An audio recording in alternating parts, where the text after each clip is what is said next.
Walang direksyon. So let me ask you this. Kahit na busy ka araw-araw, alam mo ba kung saan papunta ang business mo? Now let me tell you about this business owner na si Andre, who owns a pet grooming shop. Everyday puno. Customers, tasks, trabaho, sunod-sunod, walang pahinga. Kaya laging busy. At sa totoo lang, okay naman. May kita, may customers, no major problem. Pero after a few months, may napansin si Andre. Nothing was really improving. Pareho lang. Same effort, same pagod, same resulta. Gumagalaw naman sila, pero they are not moving forward. Parang may ginagawa ka araw-araw, pero wala namang malinaw na target na hinahabol. Walang sinusukat, walang direksyon. So one day, he made a decision. They stopped. Hindi para sumuko, para tingnan. Sinara nila sandali ang shop. Umupo sila. Walang distractions at sinulat nilang lahat. Ano yung ating mga tasks? Ano yung mga roles natin? At ano yung mga gaps? Mga paulit-ulit na problema. At doon nila nakita kung saan nagsasayang sila ng oras. Kung saan nakadepend sila sa kanila at kung saan walang malinaw na may hawak. So for the first time, naging malinaw ang buong picture. Anak, if you want to start, gawin mo to. List all tasks. Assign one owner each. Check what stops when you are absent. And then remove one role from yourself. Isa lang muna ha. Huwag sabay-sabay. Clarity does not come from movement. It comes from seeing. So let me ask you, kailan ka huling tumigil para makita mo ang business mo? Ito yung lesson eh. You cannot improve what you cannot see. And so, you cannot see clearly if you never stop. Just think about it, anak. So, kung titingnan mo itong mga situations na to, iisa lang ang pattern. The business depends on the owner. Not because kulang ang sipag, hindi dahil sa hindi mo ginawa ang best mo, but because everything still leads back to you. Ikaw na ang sistema, ikaw ang sumasalo, ikaw pa rin ang nagde-decide. At sa simula, okay lang, kaya mo pa, kinakaya pa. Pero habang tumatagal, bumibigat, dumadami ang responsibilidad, dumadami ang umaasa sa iyo. Hanggang sa hindi mo na napapansin, ikaw na ang bottleneck. So no matter how hard you work, ikaw pa rin ang kailangan. And that's a trap because a business that depends on you cannot grow beyond you. So let me ask you this tonight.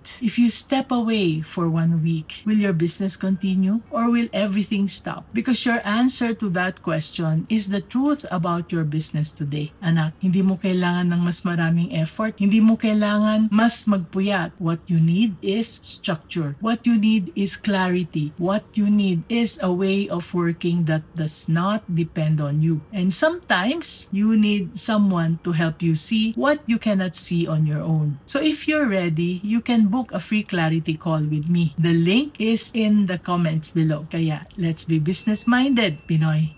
May team ka na, pero ikaw pa rin ang kailangan sa lahat. Anak, hindi yan team. That's just a group of people waiting for your next instruction. Team na Marunong is a 90-day guided program designed for business owners like you who already have a team, pero gusto ng may structure, accountability, at consistency na hindi ka na laging kailangan pumasok sa picture.